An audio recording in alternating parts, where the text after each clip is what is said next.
10% é a multa que o juiz pode de ofício, pode não, desculpa, o juiz não tem essa opção, tá? Ele vai impor a multa de 10%. Professor, e se a execução for, a sentença condenou em 100 mil, ele já pagou 60 mil. Ele pagou 60 e pronto. A multa vai incidir só sobre os 40, tá? Só sobre o valor restante. Beleza. Veio a multa de 10%, ele não pagou, o juiz impôs a multa de 10%. O que o juiz faz? A partir de agora o juiz cruza os braços. O juiz volta para a situação da inércia, né, de esperar a provocação do credor. É o credor que é titular do crédito, daquele direito, tá? Então, o credor, o código diz que o credor pode já vir com uma petição indicando bens para serem penhorados. Então, juiz, fixe sua multa de 10%, pronto, e fica esperando. O autor vem diante do despacho folhas tais, indicar os seguintes bens à penhora, requerendo que seja feito, não é, o procedimento, E aí ele indica, carro, veículo tal, marca tal, placa tal, papapá, ano tal, vai individualiza. E se ele não souber nenhum bem? Excelentíssimo senhor juiz, fulano de tal, já qualificado nos autos, vem à presença de vossa excelência, requerer, seja expedido mandado de penhora e cumprido por oficial de justiça, que deverá diligenciar a residência do executado a fim de efetivar a penhora de tantos bens quanto bastem para garantir garantir o presente cumprimento de sentença, tá? O juiz expede o mandado de busca, o mandado de penhora, e o oficial de justiça vai lá com o mandado, bate na porta, aquilo que a gente viu na aula passada, né? Se houver resistência, certifica, vem outro oficial de justiça, 2, se precisar de polícia, vem com a polícia, arromba a porta, os bens penhoráveis serão penhorados. Oi, João. Essa parte do artigo ele não pode fazer de ofício, não. De qual? A multa que ele pode de ofício, tá? Inclusive, o seguinte, o código prevê, lá no parágrafo 5º, que se essa execução ficar parada, né, o juiz está ali esperando 6 meses, salvo engano, né? 6 meses do parágrafo 5º?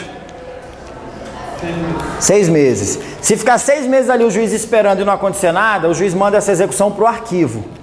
Mas não é que ele mandou para o arquivo e extinguiu a execução. Ele mandou para o arquivo para acabar com uma situação no mundo dos fatos que acontecia, aquelas execuções gigantescas ocupando espaço lá no cartório e nenhum ato sendo praticado, você não encontrava bem de ninguém, porque a parte às vezes deixa de pedir porque está procurando bens.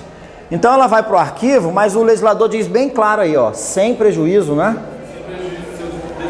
Sem prejuízo de seu desarquivamento posterior. Então ela foi para o arquivo, está guardada lá. Encontrei o bem.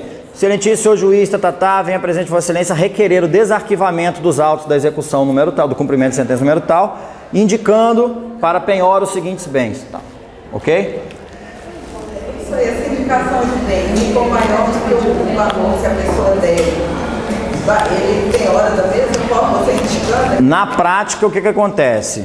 Tem juízes que, antes de deferirem uma penhora de um bem com valor muito maior do que o valor da obrigação, vão dizer assim, ao exequente para tentar localizar bens de valores mais aproximados, Se você fizer todas as diligências possíveis, você foi ao Detran, viu se o cara tinha barco, foi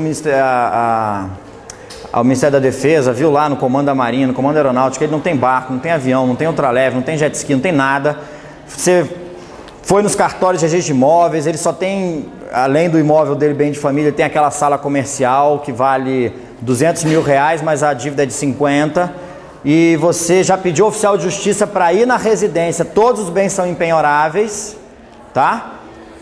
Ou são de pequeno valor, os penhoráveis, aí você prova, demonstra para o juiz que você esgotou todas as possibilidades, aí o juiz vai deferir a penhora daquele bem maior. Aí quando alienar, aí o que acontece? Deferindo a do bem maior, o devedor pode indicar um outro bem pedindo a substituição da penhora. A gente falou disso na aula passada, né? A substituição é possível, tá? Aliás, o devedor sempre pode indicar bens para serem penhorados. É até melhor que o devedor indique primeiro, porque se ele não indicar primeiro, o credor vai indicar e vai indicar o melhor, o que é mais fácil de alienar, que tem melhor valor.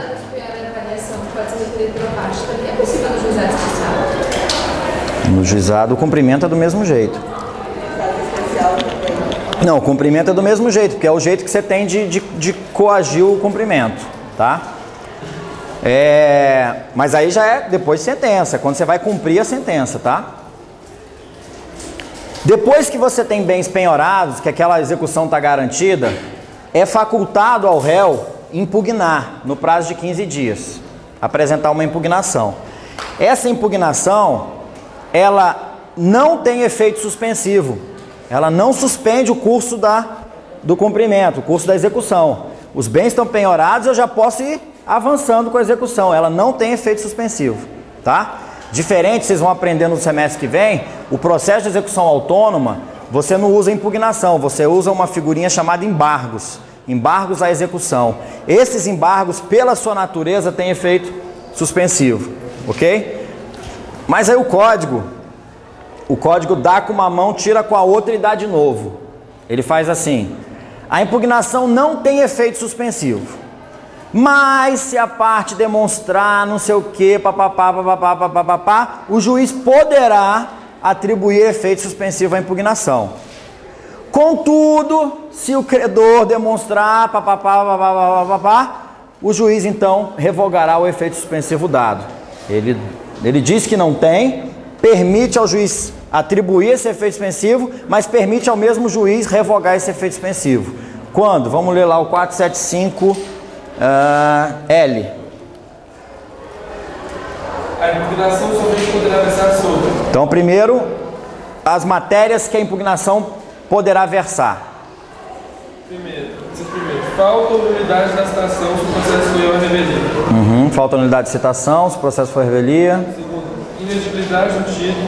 Inexigibilidade do título eu vou falar mais pra frente. Terceiro, penhora incorreta ou avaliação errônea. Penhora incorreta ou avaliação errônea, que você até falou, se a avaliação, sei lá, foi feita de modo equivocado, eu posso falar disso na impugnação. 4. Ilegitimidade das partes. Ilegitimidade é a condição da ação, né? Excesso de execução. Excesso de execução, eu estou pedindo ao juiz para executar muito mais do que o valor que estava expresso na sentença ou que foi liquidado, apurado na liquidação. 6. Qualquer causa impeditiva, modificativa ou extintiva da obrigação. Qualquer causa impeditiva, modificativa ou extintiva da obrigação, a gente já sabe, né, já estudou isso até lá na defesa de mérito indireta. Se eu já paguei, ou a gente fez um acordo para trocar o objeto da obrigação, ou já decaiu o direito, enfim. Prescreveu. Pagamento, anulação. Tá. Na inexigibilidade do título, gente, de cara a gente tem o quê? Para um título ser inexigível. Alguns critérios, por exemplo, não no caso da judicial é mais não isso, né? Porque se fosse um cheque a gente poderia falar, o cheque prescrito é inexigível, ou uma nota promissória que ainda não venceu, ela ainda não é exigível.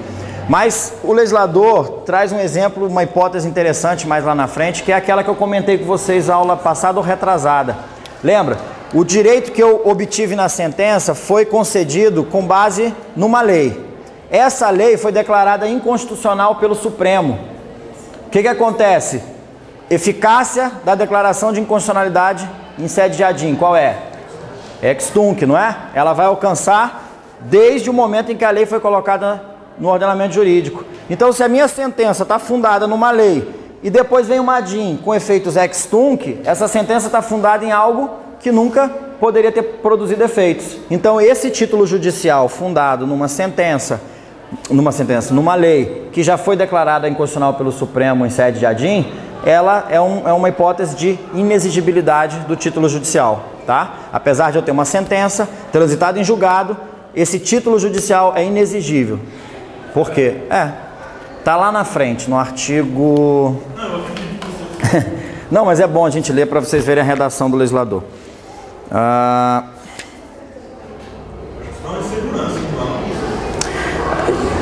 Mas aí que tá, na verdade você está afirmando a segurança jurídica do poder de uma ADIM, né? Da eficácia